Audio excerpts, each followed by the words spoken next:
So one of the joys of being the father to two daughters is that I get to service their old cars. Today I'm going to do the full Focus 1.6, it's a Mark II, and I'm going to start by dropping the oil. So before I get started, safety first, I've applied the handbrake. You'll see that I've got bricks under the rear wheel. Trolley jack is in. I've also put an axle stand just for safety as well, and I've jacked up the car on one side. While we're underneath here, just in the front of the engine is the oil filter. We'll be coming back to that later. And then if I turned you around and go backwards, that there is the sump plug, and it's a 13mm socket spanner that goes on that. I'm going to put a little extension arm on the end of the socket. Let's see whether that will move it. There he goes. Yep. There we go.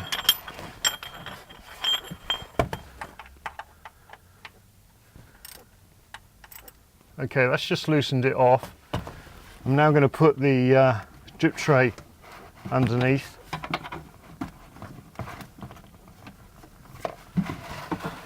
Ready to capture all that oil. What I've also got is an old cardboard box sitting underneath the car as well, so that if any of this oil were to splash, it will land on the cardboard and not on my driveway. It's a good idea, years of experience of making a mess of your driveway. And here it comes. So top right hand side of the engine compartment, this is your air filter contained inside this casing here. While the oil's changing out, I'm going to swap out the air filter. So this is easily done. There's just 4 screws, 1, 2, 3, 4 to be undone.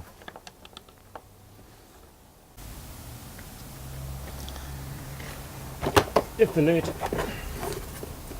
take the old one out, throw the new one in. Let's take that bit of crud out of the way. Drop the thing back on and then put the screws back in again. So the next job is to swap out the spark plugs, or just simply take them out and clean them. Pop off the leads, fairly obvious the order they come in.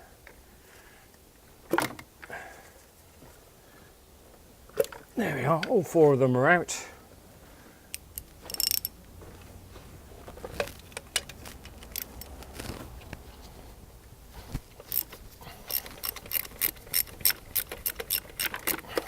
So we're going to put the new spark plugs back in. Check the gap with some feeler gauges before you do it. More often than not, though, when they come out when they come out the packet, they're absolutely set right. Very unusual for them to be wrong these days. Clearly, if you're cleaning up plugs, then the electrodes might have worn away, and it's worth double checking again. And then just gently tighten them up.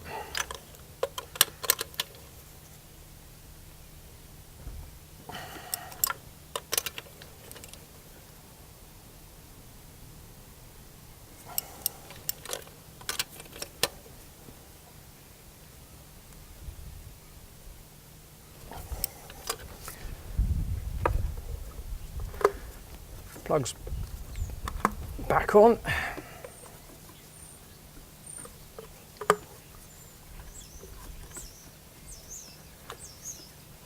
Like that. Pop the cables back in the little rubbery slots. The sump will have drained out of oil. I'm going to pop the sump plug back in. Never forget this. That's good. Move the oil out of the way. And the final thing is to just nip this plug back up. Don't need to over tighten it, just need to nip it into place. That's plenty. And I get a cloth, give a little wipe round, bit of a clean. Okay, moving on to the oil filter. There are various devices on the market to get oil filters off, and this is by far my favourite. It's a chain that just goes straight onto the end of my socket, and the way it works, I come underneath. Yeah, you pop the chain on like so. Let's hold it in position just for a minute, and as you tighten up, the chain grips on to the oil filter like so, and then you just give a little twist, and hopefully you can see this. I'm just going to move it around a bit more. The oil filter comes undone. Right, I've only just loosened that because I'm now going to put again my oil drip tray underneath, because oil is going to come out of here at a rapid rate of knots, and I don't want it all over my driveway. So here we go, loosening off, and there she comes. Oh, I missed. There are, hence the reason for the cardboard. Let that drain off a bit.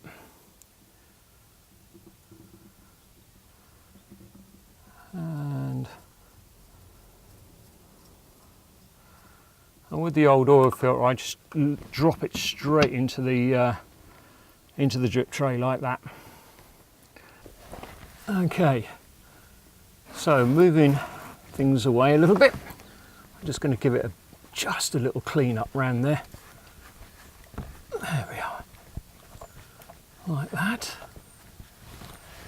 And here's my new oil filter. I always like to put a little bit of oil actually on the rubber, just to make it seal and move nicely as you're tightening it up.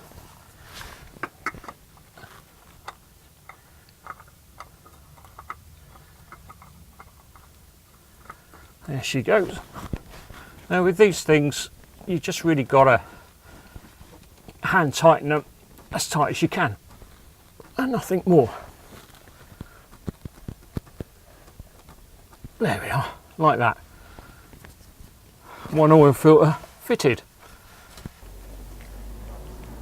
Now what you don't want to forget, of course, is to refill the engine with oil after you've done this. So I'm going to use a funnel, and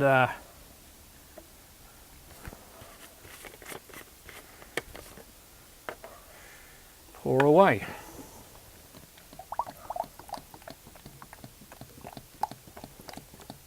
I usually give it quite a big helping, and then I'll slow down as I think it's getting towards the full mark, and then we just check the level. Now, because the oil filter is empty at the moment, although the engine is well lubricated with oil, when we start the engine, the oil level is going to drop just by a little bit, and as it fills up the oil filter. So I will be rechecking the oil level a second time after we've done our first engine run. So let's just have a quick look and see what the effect of the engine start was.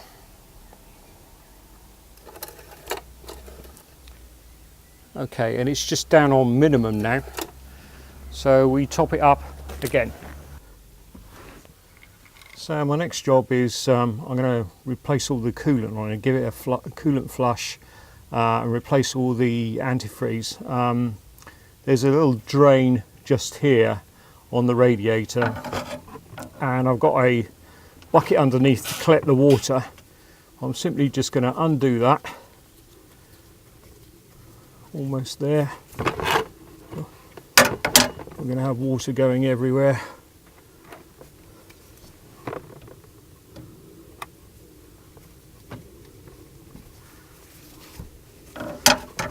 Pull my sleeve up so I don't get it all over myself. And here it comes.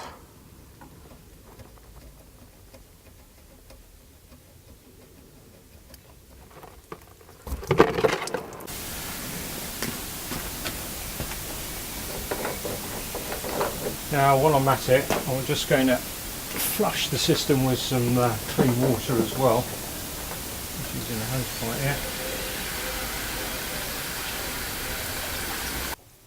So the directions for the antifreeze is that you need a 50% concentration to protect you down to minus 20 degrees centigrade. Now in the UK we don't normally get to minus 20 degrees centigrade, however 50-50 is probably a good little mix. So what I plan to do is I'm going to empty one of these bottles into the water system, then fill up with water and empty that in, and continually do that until the system is full, and that should give me at least 30%, a near to 50% mix, which is probably good enough.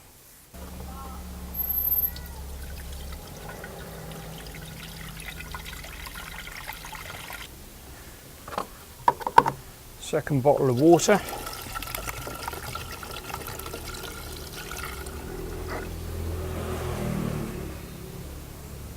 Possibly on the mark now.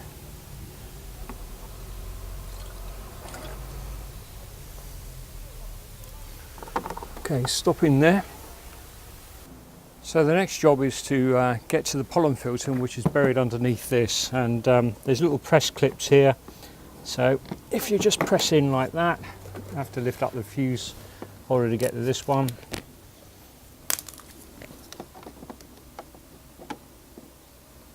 There we go.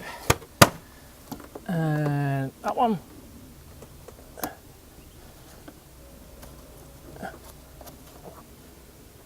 That one.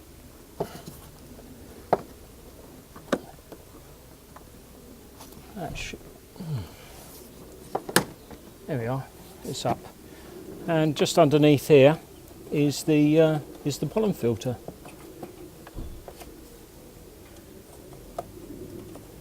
Which, if I just pull that clip down, I can then get the pollen filter out, which is in one heck of a state. This is the replacement.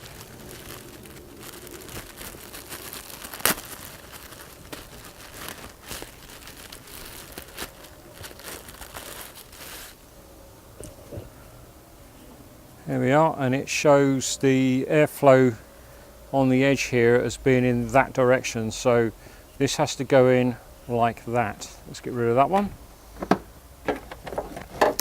and pop the little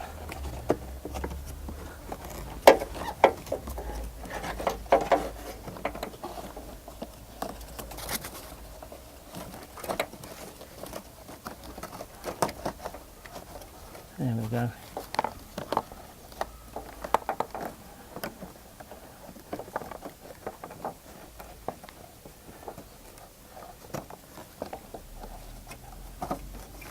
And that's nicely in. There we go. Then just putting the clips back in their places, give it a little bump like that, and all done. One pollen filter fitted. So this is the fuel filter, and it's just in front of the petrol tank. The yellow clips that you can see on either end, you just squeeze them, push them out, and the fuel filter should unplug. I'm hoping then it will just easily slip out and I can slip in a new one. I'm not going to film it because I don't want to get petrol all over my camera, but there you are. Okay, that's the job done. The fuel filter is tricky. You have to get the car up, jack the car up as high as you possibly can to get proper access. There's little pinch clips that I showed you on the pipes. Just pinch them and the pipes will pop off. And then you need to get to an 8mm bolt which holds the bracket for the fuel filter. Undo that, and then the fuel filter comes out. Make sure you fit the fuel filter. There's a direction of flow marked on the casing. Make sure you fit it properly in the correct direction, and then put the whole lot back together again. Thanks for watching.